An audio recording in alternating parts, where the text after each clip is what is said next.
Hello guys.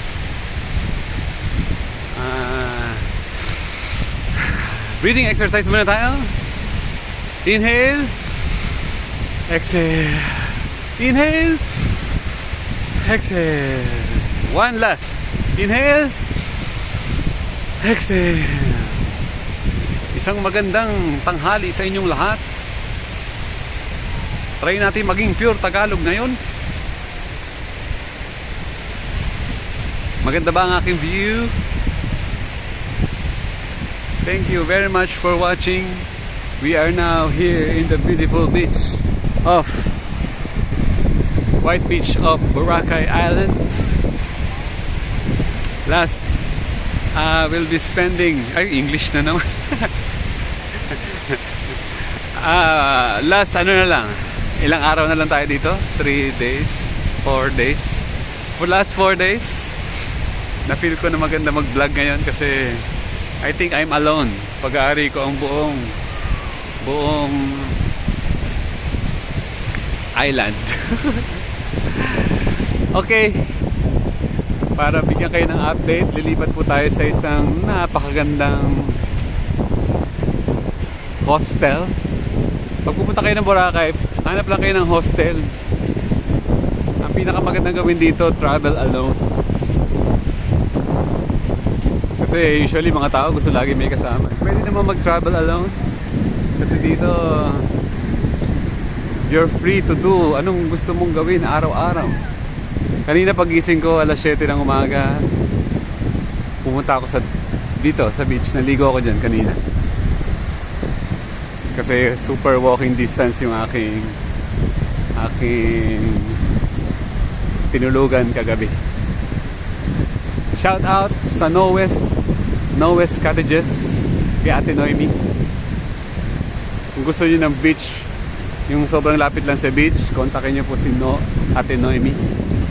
Ay, mag-comment kayo sa akin tapos isasend ko sa inyo yung number niya. Parang ano talaga, wala talagang tatalo dito sa White Beach. Isang napakalaking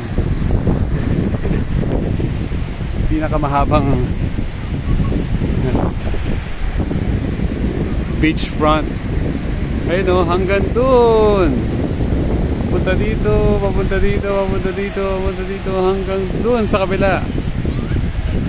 More or less ano yan, mga 3 kilometers. Dito sa kanan, makikita mo lahat ng mga restaurant.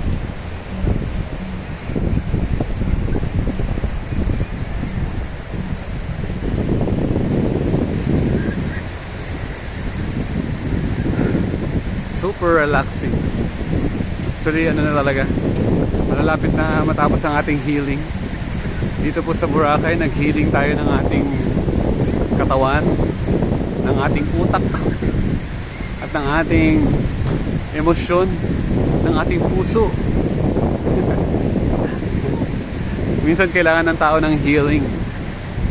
Healing, ibig sabihin, isa sa part ng healing is being by yourself. Kasi pag lagi kang may kasama, hindi ka talaga makapag-decide para sa sarili mo. Ngayon parang nag-create yung mind ko ng mga new decisions in life. Sa dami na nakilala ko dito, sa dami na na-experience ko, nag-create to ng new paradigm. Kasi imagine, mga kausap ko kanina, their whole life nila, nandito lang sila sa island. Ngayon nila na-experience na parang, mas maganda palang mag-travel. Kasi, meron tayong paa. We are created to walk. Mamasyal, comfortably. So para saan pa ang paa kung hindi mo gagamitin maglakad sa ganitong kagandang beach? So, ano bang problema kapag lagi ka lang nasa bahay or virtual ang iyong life? Ang mangyayari sa'yo,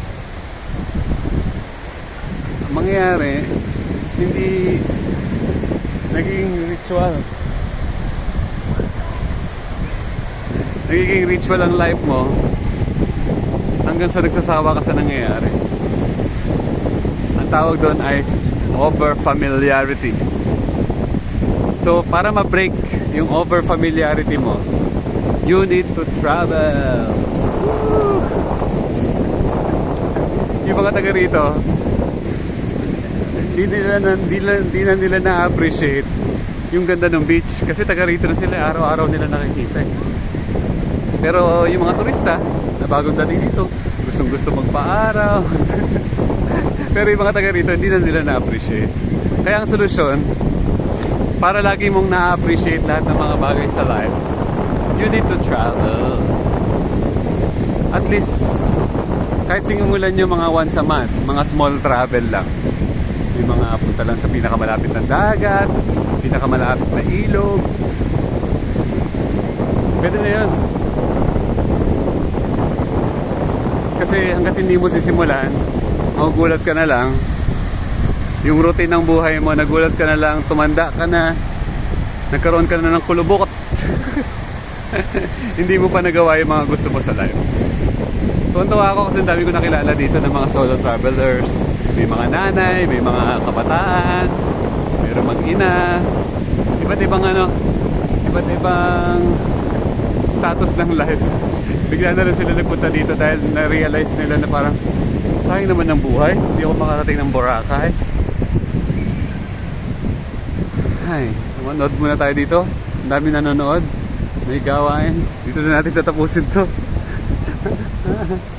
So sayang naman ang life kapag hindi ka nagta-travel. Pag hindi ka nagta-travel, ang mangyayari sa'yo, mapapako ka lang sa routine of life. Kasi hindi ka na nakakita ng mga bagong mukha, mga bagong experience. Hindi ka na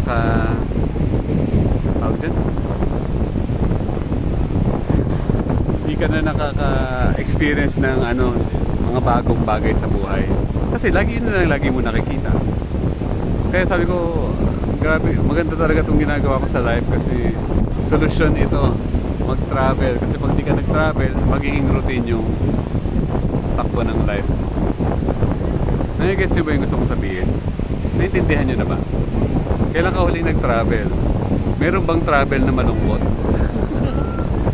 Lahat ng travel masaya. Ang problema, yung iba nagta-travel 3 araw lang, 4 na araw lang. Hindi talaga nila na-enjoy yung pinaka essence ng yung relaxing. Ang nangyayari, imbis na relaxing, na i-stress. Kaya ako, talagang learning ko, pag nag-book talaga ako, one way lang. Tsaka ako naisipin kung kailan ako babalik. Yun ang pinakamagandang travel. Okay ba sa inyo yun? So, travel is the solution for your boredom. For yung feeling mo parang wala nangyayari sa life. Mag-ano nga lang mag-travel ka lang ng bus ng mga 3 oras, 4 na oras. Parang ang dami na ma-appreciate sa life kasi meron kang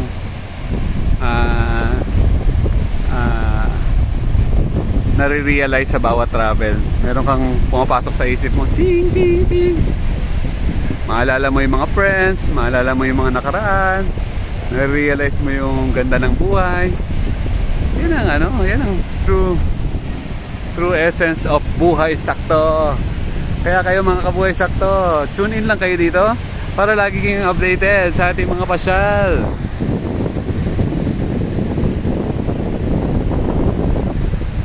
Sa iba't ibang isla ng Luzon, Visayas, Mindanao. Hindi na natin tatapusin yan. Maglalakad-lakad tayo dito. Basta may ginagawa silang kakaiba dyan.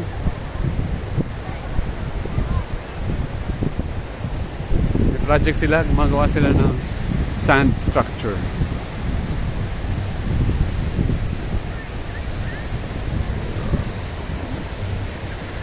So, woo! Enjoy life. Planuhin mo na yung pwede mong puntahan. Hindi naman kailangan ganito laging kalayo. Malayo kasi ito eh. Pero meron din ako nagpupunta dito, nagbabike lang. Parang 23 years old lang, nagbabike na siya papunta dito galing Pasig. Shout out kay Mabe. Nakilala ko lang yan, nagbike dito, imagine mo. Galing siyang Pasig, dumandan siya ng Batangas, dumaretso siya ng Mindoro, tapos amazing. So kanya-kanyang gawa ng paraan how to be happy and enjoy life. Parang si Kuya, enjoying life. Nice, you're so tan. So, last 1 minute. I love you all. Woo! 360 muna tayo.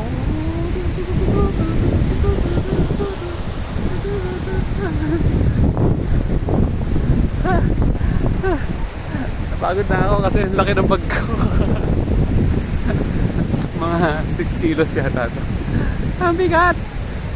Okay, tingin ko kaya na tayong lumabas. Pupunta na tayo back to the mainland kasi pupunta tayo dun sa ating lilipat tayo sa chill out. Meron silang free vegan breakfast doon. I love you all. I love you all.